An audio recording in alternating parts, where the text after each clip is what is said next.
混头，爆炸时产生的灵。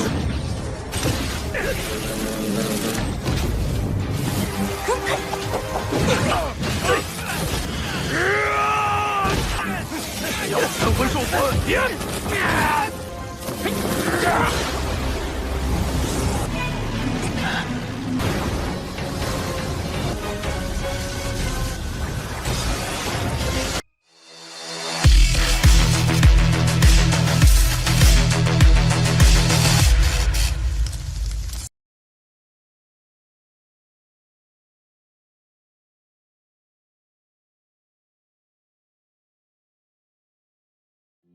！Halo semuanya, selamat datang di Ruang Sinema. Bagaimana kabar kalian semua? Semoga selalu sehat dan baik-baik saja.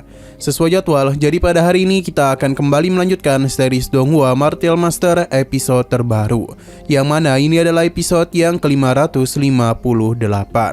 Bagi yang mau bergabung dengan series ini, kita sudah sediakan playlistnya. Jadi kalian bisa dengan mudah mencari di mana episode awal dari series ini. Sebelum kita mulai episode terbarunya, kita akan melihat dulu apa saja yang telah terjadi pada episode sebelumnya, tepatnya pada episode 557. Kemarin Kinchan bersama yang lainnya dibawa ke sebuah tempat yang cukup asing, di mana mereka pun bertanya-tanya apakah tempat ini aman atau tidak. Sampai akhirnya para serangga yang sebelumnya menjadi batu berhasil membebaskan diri dan melakukan serangan kepada orang-orang di sana. Meskipun para serangga ini tidak kuat, namun dengan jumlah sebanyak itu tentu akan menyulitkan mereka. Terlebih lagi mereka ini dapat pulih dengan cepat. Alhasil satu-satunya cara adalah pergi melarikan diri. Dan beruntungnya ada sebuah penghalang yang dapat menahan pergerakan para serangga. Akan tetapi di pintu selanjutnya, Kinchan dan yang lainnya kembali berhadapan dengan para serangga yang mampu mengganggu jiwa dengan ledakan kekuatan mereka. Makhluk ini cukup berbahaya karena jika salah-salah menyerang, maka yang ada malah mereka yang terluka. Sekarang kita akan melanjutkan episode terbarunya. Terlihat dengan begitu jelas kalau para serangga terus melakukan pengejaran. Kulodo pun mengenali serangga ini yang merupakan serangga penghancur jiwa dan berasal dari benua iblisnya. Kekuatan jiwa yang diakibatkan oleh ledakannya bisa menghancurkan jiwa dalam sekejap. Ini sangat sulit diatasi sebab para serangga itu merupakan hal yang cukup kuno dan seharusnya hal ini sudah punah. Kulodo pun menjadi bertanya-tanya mengapa senjata yang begitu mematikan bisa berada di sini. Selama pelarian itu terus berlangsung, Sang Uji meminta untuk mempercepat diri. Karena bagaimanapun seiring berjalannya waktu, jumlah para serangga semakin lama semakin meningkat. Jika sampai mereka tertinggal, maka sudah jelas kematianlah yang akan menyambut mereka.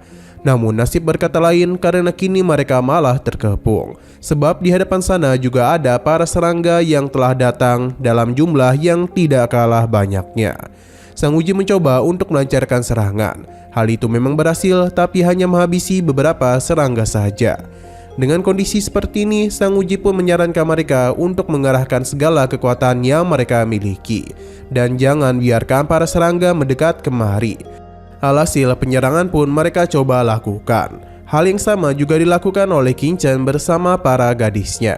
Bisa dikatakan kalau rencana mereka lumayan berhasil, karena sebagian besar serangga telah mereka habisi.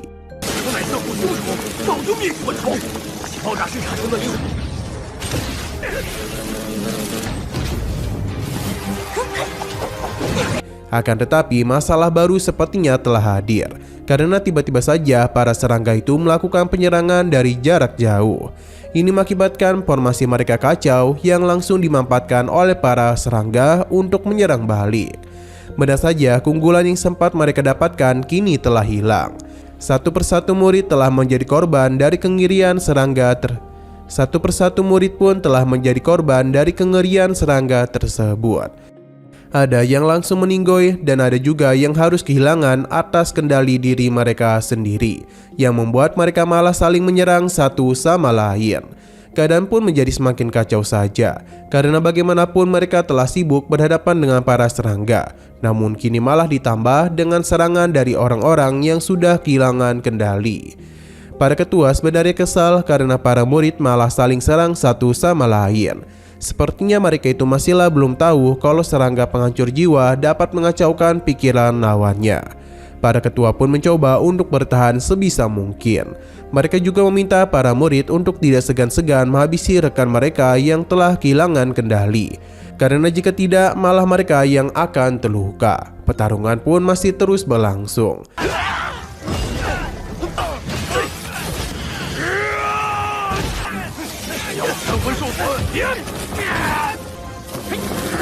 Berdasarkan apa yang kita lihat, kalau para serangga teruslah berdatangan, yang seakan-akan mereka itu tidak ada habisnya. Kelompok Qingchen pun menjadi begitu kerepotan, dan benar saja kedua gadisnya telah diincar oleh serangga ukuran besar. Untung saja Qingchen bertindak cepat dengan melindungi mereka. Akan tetapi justru dirinya yang harus dalam bahaya, karena asap yang serangga tersebut keluarkan telah masuk ke dalam diri Qingchen. Untung saja Qingchen bertindak cepat untuk dapat melawan hal tersebut. Hanya saja di dalam alam bawah sadarnya itu, kekuatan serangga ini cukup besar. Jadi Qingchen agak kewalahan untuk dapat melawannya. Bahkan pertahanan yang Qingchen bentuk harus hancur begitu saja. Masalah tentu belum selesai, karena kekuatan dari serangga ini masih tinggal di dalam tubuh Qingchen. Seram pun kembali kekuatan itu lancarkan. Qingchen mencoba untuk memberikan perlawanan pada lawannya. Dia mengira hal itu dapat dirinya atasi dengan mudah. Hanya saja kekuatan Qingchen justru dapat ditekan balik yang membuat dia kesulitan. Beruntungnya api Xian Kun datang melindungi Qingchen dan memberikan bantuan kepadanya. Berkat hal itulah kekuatan serangga ini dapat dirinya musnahkan.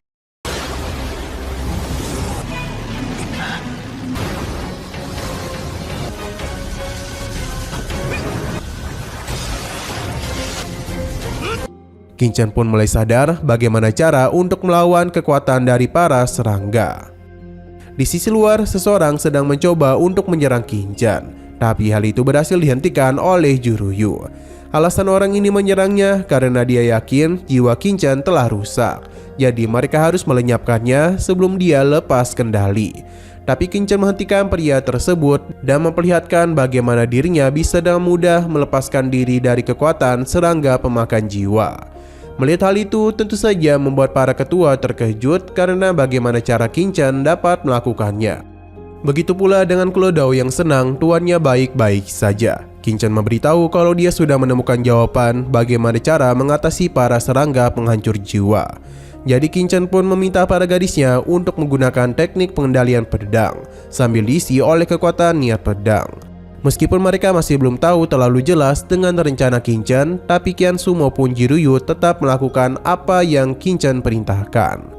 Dan teknik pengendalian pedang penyerangan pun berhasil mereka tingkatkan. Selain itu, mereka juga telah berhasil membentuk sebuah pelindung.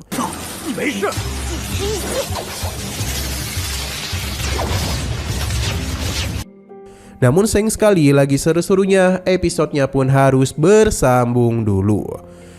Namun sebelum kita akhiri, seperti biasa kita akan melihat preview bagian selanjutnya. Qingchen bersama para gadisnya sedang melindung dalam pertahanan yang telah berhasil mereka bentuk. Berhubung Qingchen ini sangat baik hati, jadi dia pun mempersilahkan orang-orang yang di luar untuk masuk ke dalam pelindung mereka. Dan begini nyawa mereka pun masih dapat selamat. Mereka juga akan melakukan perjalanan sambil mempertahankan kekuatan itu demi bisa melindungi mereka dari para serangga.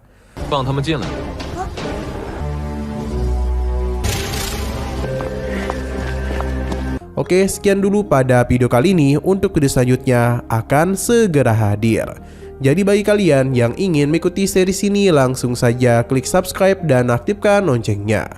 Terima kasih yang sudah menonton video sampai habis. Jika kalian suka pada video ini, klik like dan share ke teman-teman kalian tentang channel ini. Dan ditunggu aja kelanjutannya. Oke, sampai jumpa di video selanjutnya.